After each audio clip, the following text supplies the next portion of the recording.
गुरु प्यारी परम सत्कार योग सात संगत को मेरा प्यार भरा राधास स्वामी जी। सत्कार योग सात संगत जियो, कल हमारे बाबा जी महाराज जी ने डेरा ब्यास में लाखों संगत को सत्संग बख्शा। बहुत सी संगत ने इस सत्संग को बड़े ही प्रेमो भाव से बड़ी दूर दूर से आकर श्रवण किया। और हम सबको पता भी है कि डेरा ब्यास में कितना ज़्यादा रश था। यह सत्संग आप जी ने परमार्थी सेवा टीवी चैनल पे सुन लिया होगा। वो सत्संग हमने पंजाबी में अपलोड किया था और इस चैनल के ऊपर हम हिंदी में अपलोड कर रहे हैं। बहुत सारी बाबा जी की प्यारी संगत है जिन्हें पंजाबी नहीं आती है और हम इस सत्संग को ट्रांसलेट कर रहे हैं। तो आओ हम बड़े ही प्रेम भाव से इस सत्संग को श्रवण करते हैं। प्यारी सात संगत जीओ, कल जो बाबा जी महाराज ने शब्द लिया था वो पांचवी पातशाही श्री गुरु अर्जुन देव जी महाराज जी का शब्द था। सत्संग के वचन थे, आद निरंजन प्रभ निरंकारा, सब महवर्ते आप निरारा। बाबा जी महाराज ने सत्संग का आरंभ किया, कहा कि यह गुरु घर की वाणी है। पांचवी पातशाही हमें समझाने की कोशिश कर रहे हैं कि हमने भक्ति किसकी करनी है। यह ठीक है कि हम सारे सोचते हैं कि भक्ति में लगें, लेकिन किसकी? उस एक कुल मालिक की भक्ति में लगना है। अब देखो, सबने एक का एक कहकर बयान किया है। किसी ने कहा तो नहीं है मालिक एक है या दो हैं। सब तो यही कहते हैं ना कि मालिक एक है और हमने उस एक की भक्ति में लगना है। संत महात्मा हमारे दरमियान आते हैं और हमें बड़ी अच्छी तरह से बारीकी से समझाने की कोशिश करते हैं कि भाई हमने उस एक मालिक की भक्ति करनी है। लेकिन हम सभी उन संत महात्माओं की बात को समझते नहीं हैं। हम क्या करते हैं, कभी उनके पीछे भागना शुरू कर देते हैं, कभी उनके शरीरों को माथा टेकना शुरू कर देते हैं, कभी उनके पाँव में पड़ना शुरू कर देते हैं, कभी उनकी गाड़ियों के पीछे भागना शुरू कर देते हैं। जहाँ तक हमारा जोर चलता है हम वो चीज़ें भी करते हैं जो हमें नहीं करनी चाहिए। लेकिन जो असली उपदेश संत महात्मा हमारे दरमियान रखते हैं उस पर हम सबका ध्यान नहीं होता है। बस शरीरों को माथा टेकना है, ये हमारे मन में सबसे पहले ख्याल आता है कि शायद संत महात्मा के चरणों में पड़कर या उनको माथा टेक कर हम कुछ हासिल कर लेंगे। लेकिन ऐसे तो बात नहीं ना बनने वाली। संत महात्मा हमें सीधी दिशा में भेज रहे हैं, लेकिन हम मुड़ मुड़ कर उल्टी दिशा में चल रहे हैं। अब यहाँ पर बड़ा सुंदर एक मिसाल देते हैं कि जैसे एक बच्चा है, स्कूल जाता है और किसी सब्जेक्ट में बहुत ज़्यादा वीक है और उस सब्जेक्ट की उसने ट्यूशन रखवा ली। अब सारा ध्यान उसने एक तरफ ही लगा दिया। जिस सब्जेक्ट में वीक था उस सब्जेक्ट के ऊपर उसने अपना सारा ध्यान एकाग्र कर लिया और उसके ऊपर ही सारी मेहनत करना उसने शुरू कर दी। अब जब इम्तिहान आते हैं तो वो पेपरों में क्या आगे बढ़ पाएगा, क्योंकि उसने सारा ध्यान जो है वो अपना एक जगह एकाग्र कर लिया। बाकी सब्जेक्टों के ऊपर तो उसने ध्यान ही नहीं दिया। जो चीजें उसके लिए सबसे ज्यादा जरूरी थी, जिस चीज के ऊपर उसको ध्यान देना चाहिए था, उसके ऊपर उसने ध्यान नहीं दिया। बस वो एक तरफा होकर रह गया। अब देखो, यहां पर हमारा भी कुछ ऐसा ही हाल है। हम सिर्फ उल्टी दिशा में चलने में लगे हुए हैं। अब संत महात्माओं ने जो भी हमारे लिए किया, उन्होंने कुछ चंद साधन हमारे सामने रखे कि हम इनसे सीखकर आगे बढ़ पाएं। अब सबसे बड़ा सवाल हमारे मन में एक उठता है कि देखो, ये जो सारे बाहर के साधन हैं, क्या हम सबको इन सभी में पढ़ना चाहिए या नहीं पढ़ना चाहिए? तो बाबा जी महाराज यहाँ पर हमें बताते हैं कि देखो, ये जो बाहर के साधन है ना, ये सभी एक माहौल क्रिएट करते हैं, हमारा बहुत सुंदर एक माहौल बनाते हैं, जिससे हमें एक प्रेरणा मिलती है, हमारा मन झुकाव की तरफ जाता है। और सबसे ऊंची और पवित्र जो भक्ति हमने करनी है वो नाम की कमाई है, शब्द की कमाई है। अब देखो, कहते हैं कि शब्द देखो कहाँ से शुरू किया, आद निरंजन प्रभ निरंकारा। अब देखो, अंजन तो कहते हैं माया को और निरंजन कहते हैं माया से रहित को। अब हमें आगे समझाते हैं, हाँ तिसकी आस कर मन मेरे, जो सबका स्वामी रहा समाए। हमने आस उस अपने प्रीतम प्यारे की करनी है, उस एक कुल मालिक की करनी है। पलटू जी भी कहते हैं, पलटू एक ही एक है, दूसर ना है कोई। मालिक तो एक है ना, कोई चार पांच तो है नहीं। अब देखो, मालिक एक है, ना उसका कोई रंग है, ना उसका कोई रूप है, हम तो उसको बयान ही नहीं कर सकते हैं। वो ला बयान है, ला बयान। बुल्ले शाह जी की एक बड़ी सुंदर मिसाल है, लाख बार जे करे इबादत कदे ना बने नमाजी, जे कर प्यार ना होसी पल्ले रब ना होसी राजी। क्योंकि हमने असली भक्ति तो की ही नहीं, बस बाहर मुखी साधनों में हम उलझे रह गए। अब जो बाहर मुखी साधन थे उससे तो हमें प्रेरणा लेनी चाहिए थी ना, कि हम उस कुल मालिक की भक्ति कर सकें। अब यहां पर बड़ा सुंदर मिसाल देते हैं कि God is love, love is God. अब इसे एक्सप्लेन करते हैं कि प्यार ही देखो परमात्मा है और परमात्मा ही प्यार है। हमने क्या किया है, हमने तो मजहबों की दीवारें खड़ी की ना। दुनिया भर का वैर विरोध हमारे मन में भरा पड़ा है। बाबा जी महाराज हमें हर बार समझाते हैं कि इतनी लड़ाइयां तो हम और किसी झगड़ों में करते नहीं हैं जितना हम मजहब को लेकर करते हैं। हमारे मन में इतना रोष भरा पड़ा है, इतना गुस्सा, वैर विरोध, अहंकार, ना जाने हमारे मन में क्या क्या चल रहा है। अब यहां पर कहते हैं मजहब नहीं सिखाता आपस में वैर रखना।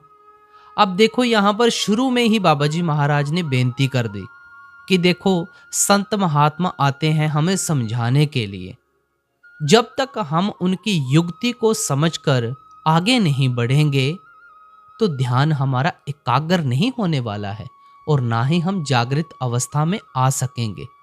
हमारा ख्याल उल्टी तरफ चल रहा है, हम अपने ख्याल को सीधी तरफ लगाने की कोशिश नहीं कर रहे हैं। और जब तक हम अपने ख्याल को, अपने ध्यान को एक जगह नहीं टिकाने की कोशिश करेंगे, तब तक तो बात नहीं बनने वाली ना। क्योंकि जो संतों महात्माओं का उपदेश है उसे समझकर हमें आगे बढ़ना है और उनके उपदेश को मानकर, उसकी युक्ति को मानकर हमने आगे कमाई करनी है। अब आ जाते हैं अगली कड़ी पर, वर्ण जात चिन्ह नहीं कोई। ये बाणी की लाइन है, वर्ण जात चिन्ह नहीं कोई।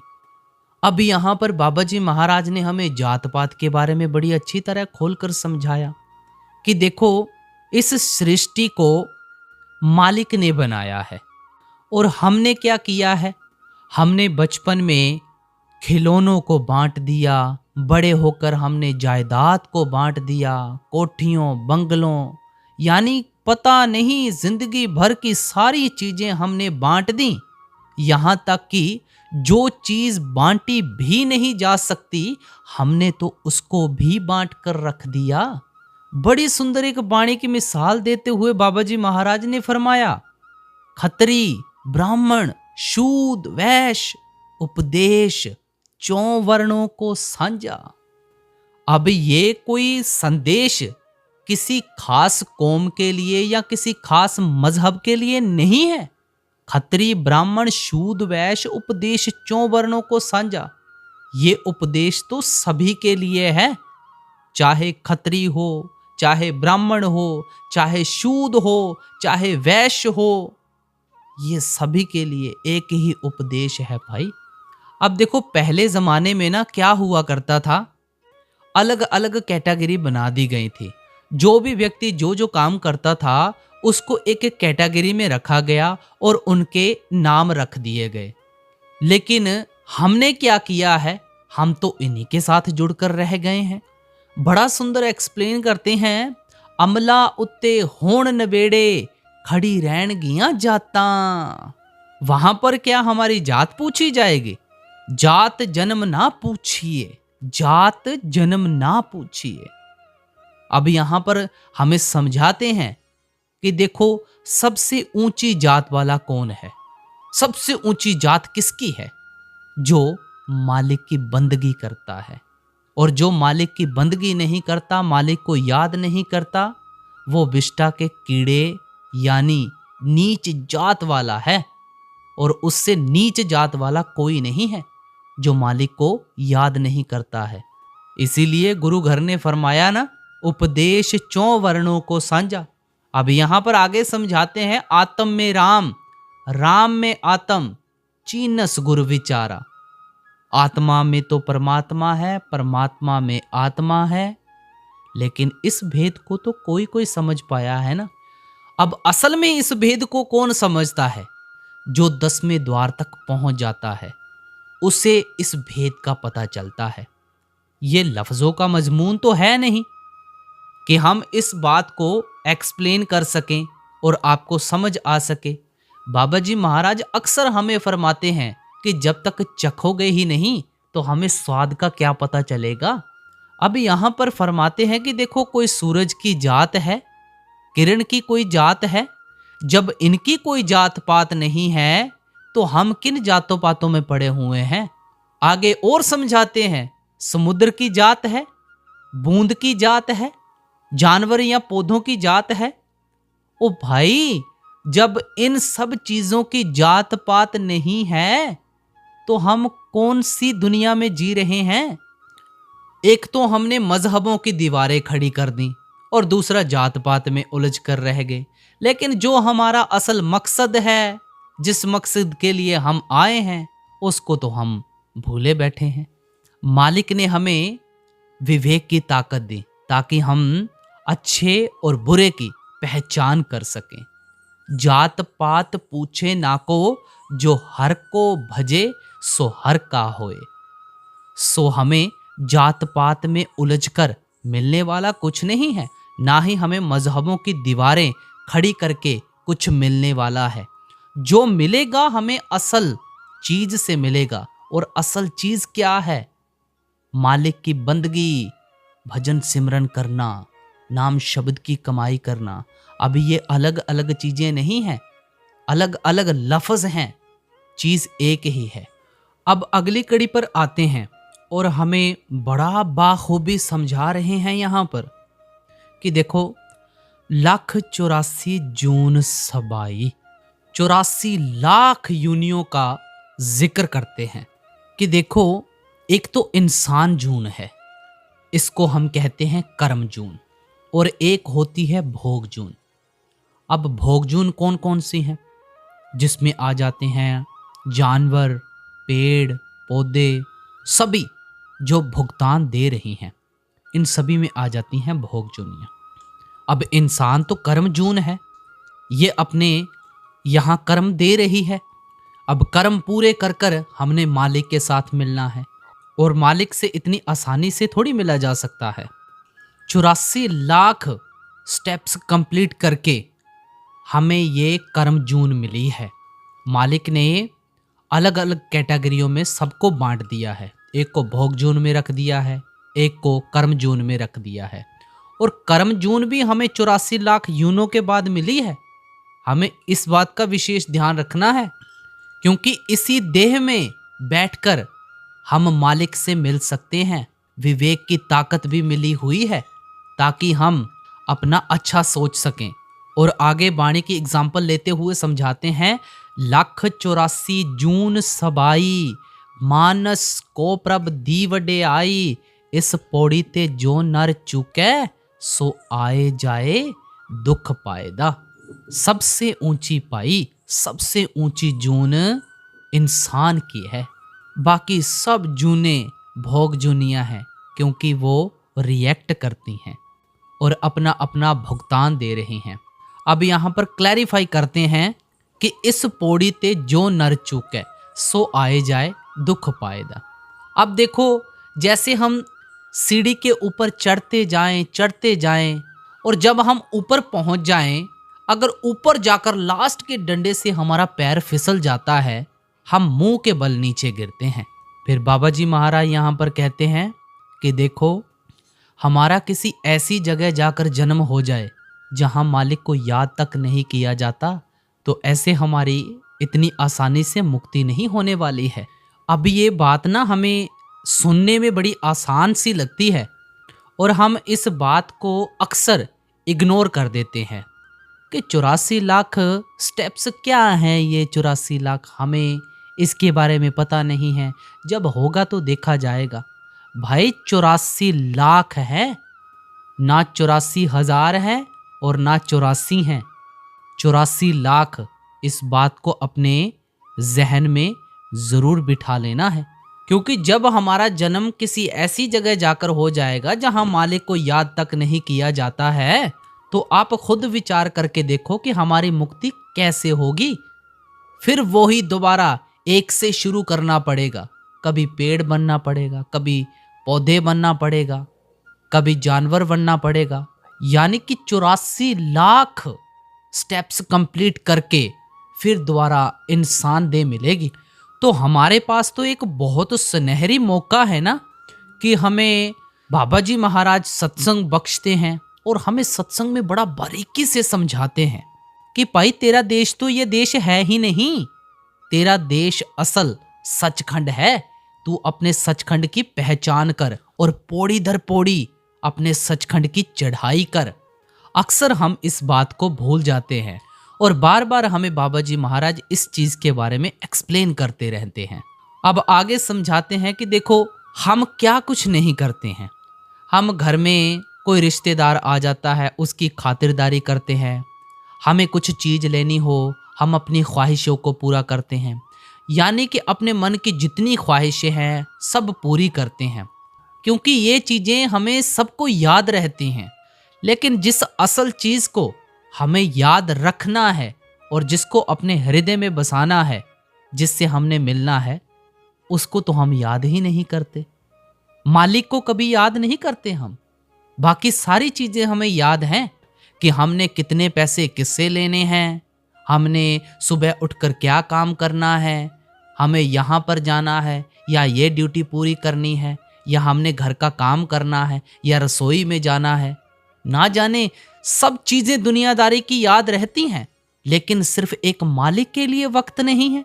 थोड़ा तो सोच विचार करो, जिसने हमें सब कुछ दिया है उसके बारे में हम विचार क्यों नहीं करते हैं। वाणी कहती है, सब सुख दाता राम है, दूसर ना ही कोई। सबसे बड़ी जिम्मेवारी हमारी तो मालिक की बंदगी है। हम तो अपना लक्ष्य ही भूल कर बैठ गए हैं कि जिसने हमें सब कुछ दिया है उसको तो हम याद तक नहीं करते। फिर आ जाते हैं अगली कड़ी के ऊपर, कीता होवे तिस क्या कहिए।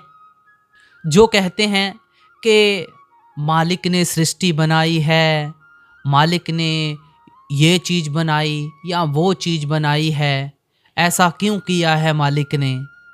तो देखो, बाबा जी महाराज कहते हैं, जैसे एक बच्चा है ना, और बच्चा माँ बाप के साथ सवाल करता रहे कि माँ ऐसा क्यों है या वैसा क्यों है, और माँ बाप उसे समझाते रहे कि नहीं बेटा ऐसे नहीं है, ऐसे है।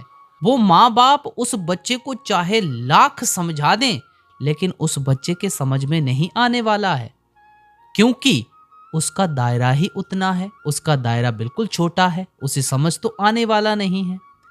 इसलिए बाबा जी महाराज हमें समझाते हैं कि हम चाहे जितना मर्जी समझाते रहें, जब तक आप अपने लक्ष्य को प्राप्त नहीं करोगे, उस असल की पहचान नहीं करोगे, हम चाहे जितना मर्जी समझाते रहें कि मालिक कण कण में मौजूद है और हमें अंदर मिलेगा, ऐसे मिलेगा, हमें समझ नहीं आने वाला है।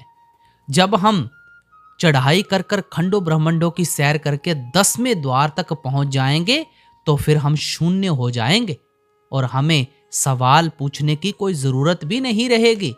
और ये जो हम सवाल जवाब करते हैं बाबा जी महाराज जी से, ये भी नहीं होंगे, क्योंकि हमें असलियत की पहचान हो जाएगी। सो असलियत हमारी यही है कि हमने भजन बंदगी के साथ अपने 10वें द्वार की चढ़ाई करनी है और सचखंड पहुंचना है। गुरमुख नाम पदार्थ लही है, इस देही विच नाम निदान है, पाइये गुर के हेत अपार। बाणी ने तो कोई कसर नहीं छोड़ी है, लेकिन कमी हम सब में है। बाणी कोई कसर नहीं छोड़ रही, बाणी तो हमें हर चीज की पहचान करवा रही है। इस देही विच नाम निधान है, पाइये गुर के हेत अपार। अब बहुत सारे सत्संगियों के मन में सवाल उठते हैं कि जी नामदान ले लिया है हमने और अब बात बन जाएगी। तो बाबा जी महाराज कहते हैं कि भाई इस भ्रम में मत रहना, ना तो नाम लिया जाता है और ना ही नाम दिया जाता है।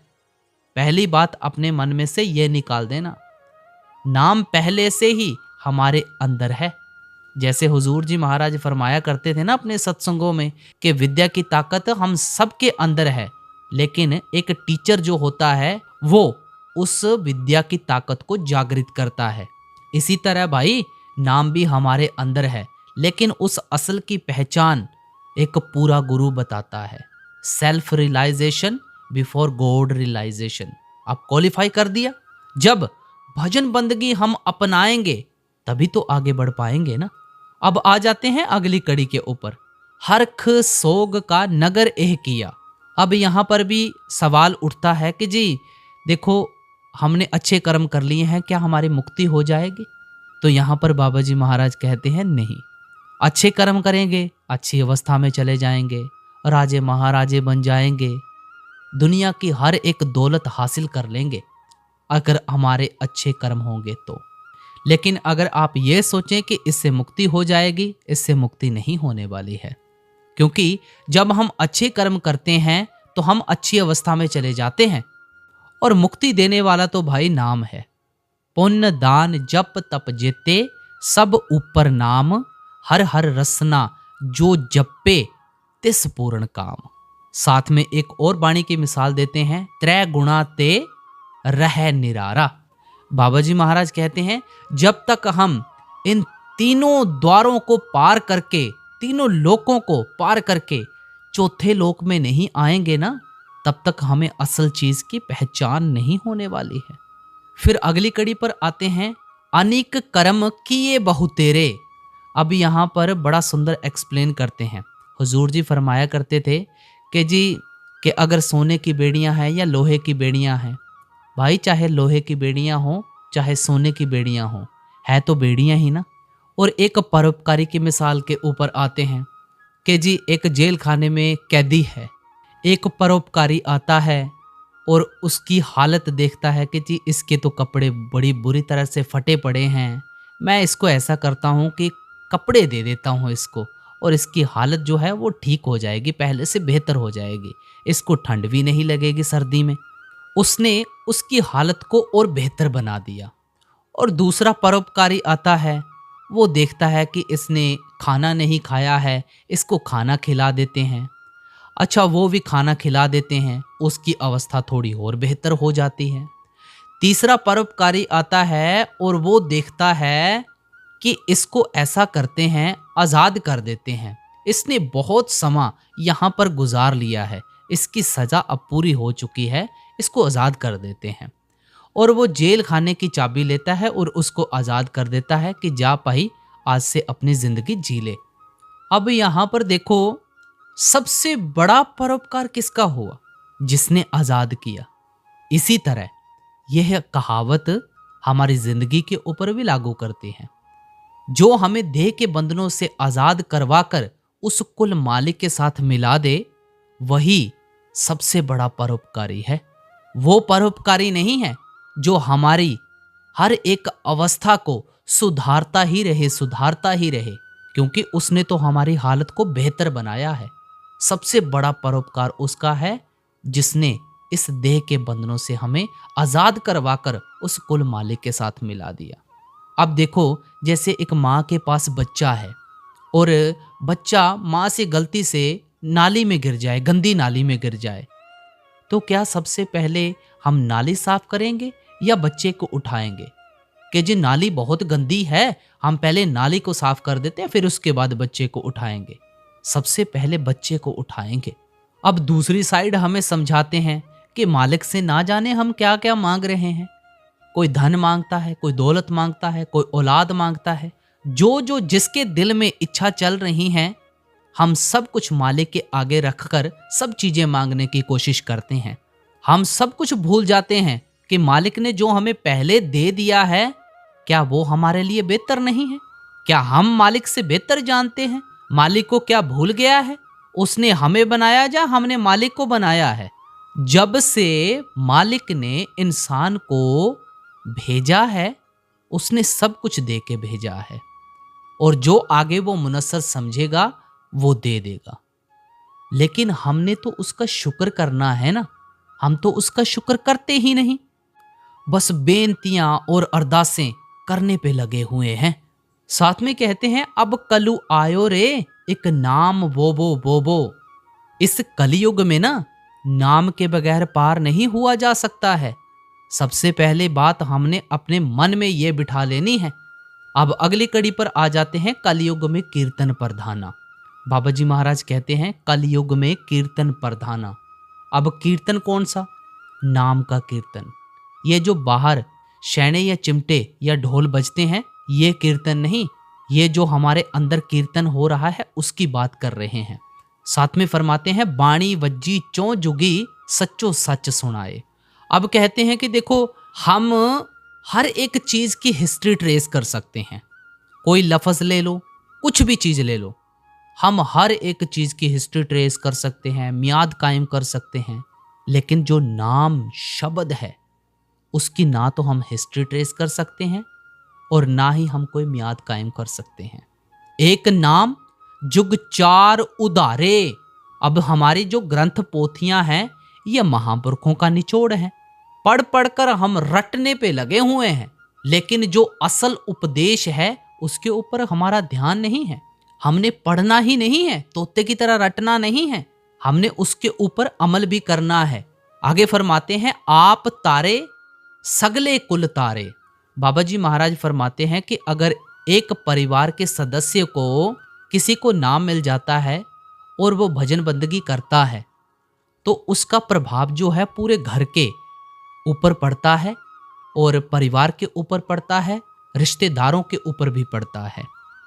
अब हम में से ये सभी सोच लें कि उसका पल्ला पकड़कर हम भी पार हो जाएंगे, तो भाई ऐसे नहीं होने वाला है। आपको अपनी करनी का मिलेगा, उसको अपनी करनी का मिलेगा। अगर उसका पल्ला पकड़कर पार होना है, अगर ऐसा होता तो वो आपके बदले में खाना खा लेता और आपको राधा स्वामी बुला देता कि ठीक है जी, मैंने खा लिया और आपने भी खा लिया। हो सकता है ऐसा? जब ऐसा नहीं हो सकता है तो भाई उसको अपनी करनी का मिलेगा, आपको अपनी करनी का मिलेगा। सोच विचार हमें करनी है। अब आगे फरमाते हैं खंड पताल दीप सबलुआ। अब आ जाते हैं काल के ऊपर। हमारे दिल में ना जाने काल को लेकर कितने सवाल उठते हैं, कितना कुछ सोचते हैं हम काल के बारे में कि हमें भजन सिमरन नहीं करने देता, काल ने हमारी जिंदगी के ऊपर इतने प्रभाव डाले हैं, ये करता है, हमें जीने नहीं देता, फलाना ढिमकाना, पता नहीं क्या क्या सोचने पे लगे हुए हैं। लेकिन भाई काल को ना एक सेवा दी गई है, एक ड्यूटी दी गई है। मालिक ने जितनी रूहें बनाई वो सारी काल के हवाले कर दी हैं कि जो जो कर्म करेगा उसका आपने इस खाते में लिखना है। अब जो जो हम कर्म करते हैं वो अपने खाते में ऐड करता रहता है, क्योंकि उसको एक सेवा दी गई है मालिक के द्वारा। अब देखो, कोई कानून है ना, जैसे अगर हम कानून की कोई उल्लंघना करते हैं तो हमें पकड़कर ले जाते हैं, लेकिन हमने कानून की उल्लंघना की, जो हमें पकड़कर लेकर गया कानून तो उसने नहीं ना बनाया, कानून तो पहले ही बना हुआ है ना। इसीलिए बाबा जी महाराज फरमाते हैं कि भाई मालिक ने काल को एक सेवा दी है। अब कमी तो हम सब में है ना, हम इस चीज को मानते नहीं हैं। फिर जब कर्मों का भार उठाना पड़ता है, फिर दोष काल को देते हैं। जिम्मेवारी भाई हमें खुद उठानी पड़ेगी, किसी ने नहीं उठानी है हमारी जिम्मेवारी। निहचल एक आप अविनाशी, सो निहचल जो तिस त्याएदा। हर एक चीज हमें खुद करनी पड़ेगी, हमने किसी के हवाले नहीं छोड़नी है। अब आगे फरमाते हैं, हर का सेवक सो हर जेहा। बाबा जी महाराज कहते हैं, देखो हमें सेवक कहकर बयान करते हैं कि हर का सेवक सो हर जिया, और हमें कॉन्फिडेंस भी देते हैं। साथ में बाबा जी महाराज ने फरमाया कि देखो हम यहाँ पर सत्संग सुनने आते हैं, हम में से कितने सत्संगी हैं, और सत्संग का मतलब क्या है? सत्य का संग। क्या हमने सत्य का संग अपनाया है? ये बात हमने अपने से पूछनी है। और सेवक के बारे में भी समझाया कि सच्चा सेवक कौन है? जो सच्ची सेवा को समझे। जब तक हम सच्ची सेवा नहीं निभाएंगे, सच्चे सेवक नहीं कहलाएंगे। और वाणी का हुक्म एको ही है, एको नाम हुक्म है नानक, सतगुर दिया बुझाई जियो। एक बड़ी सुंदर मिसाल बाबा जी ने ईसाई धर्म की ली कि देखो इंसान को मालिक ने अपनी शक्ल के ऊपर बनाया है, और जो जो मालिक के अपने अंदर शक्तियां हैं वो सब इंसान को दे दी हैं, लेकिन ये पहचान नहीं करता। अब कहते हैं परमार्थ एक एहसास है, रियलाइजेशन है। हमें कहीं जाने की जरूरत नहीं है, या हम ये सोचें कि हम धर्म स्थानों पर चले जाएं, तीर्थों पर चले जाएं, तो भाई वहां पर तो एक सिर्फ माहौल है, लेकिन जो चीज मिलेगी हमें अपने अंदर से मिलेगी। अब देखो समुद्र में कोई लहर उठती है, क्या वो लहर अलग है? समुद्र अलग है? समुद्र भी एक ही है, वो लहर भी उसी का हिस्सा है। इसीलिए सतनाम समुद्र की हम सभी बूंदे हैं, और एक लहर उठी हुई है। एक दिन सबको जाकर उस सतनाम समुद्र में समाना है, और हमारा तो पूरा पूरा फर्ज बनता है कि हम इस कार्य को बड़ी अच्छी तरह से, बड़ी बखूबी निभाएं। अब अगली कड़ी पर आते हैं, एक जाचक मंगे दान दुआरा। अब बाबा जी महाराज कहते हैं कि जब भी हम कुछ मांगते हैं तो हाथ को आगे करके कुछ ना कुछ मांगते हैं, कभी किसी के साथ जोर जबरदस्ती तो नहीं करते ना। इसीलिए बाबा जी महाराज फरमाते हैं, वाणी कहती है दाना सरदान नामदान। जब भी हमने कुछ मांगना है, हाथ जोड़कर उस मालिक से अंदर के दर्शन मांगने हैं। हम तो बाहर के दर्शनों के पीछे पड़े हुए हैं कि जी हमने दर्शन कर लिए, बस हमारी बात बन जाएगी। ओ भाई, बाहर सिर्फ देखना है, दर्शन तो असली अंदर के हैं। जब हमें अंदर के दर्शन हो जाते हैं ना, तो हमारी सुध बुध हो जाती है, और प्रियतम के लिए सिर्फ प्यार ही प्यार उमड़ता है। वाणी की मिसाल से समझाया, दर्शन पेटत पाप सब नासे। आगे फरमाते हैं, दे दर्शन जित मन तृप्ता से। सारी बात ही अंदर के दर्शनों की है। आगे हमें एक बड़ी सुंदर रांझा हीर की कहानी से समझाते हैं कि देखो जब हीर को रांझे से प्यार हुआ था, तो उसने सबको बता दिया था कि अब मुझे हीर के नाम से ना बुलाओ, मुझे रांझे के नाम से बुलाओ। और कहा था, रांझा रांझा कर दीनी मैं, आपे रांझा हुई। अपनी हस्ती हीर ने मिटा दी थी, और रांझे के नाम से ही जाने जाने लगे थे। पूरे सत्संग में हमें कितना सुंदर फरमान देते आए हैं बाबा जी महाराज। फिर उसके बाद पाठी जी ने शब्द को लगातार पढ़ा था। फिर बाबा जी महाराज ने हमें बड़ा सुंदर समझाया कि सारे शब्द में एक ही उपदेश है कि नानक के घर केवल नाम। हमने ना अपनी मैं मेरी को त्याग देना है, और उस एक परम पिता परमात्मा की भक्ति में लगना है। फिर क्या होगा? तू यो है मैं नाही वे सज्जना, तू यो है मैं नाही।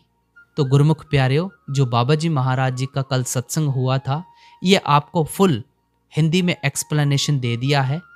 जाते जाते चैनल को सब्सक्राइब करके ऑल नोटिफिकेशन बेल जरूर दबा दीजिएगा। राधा स्वामी सभी को।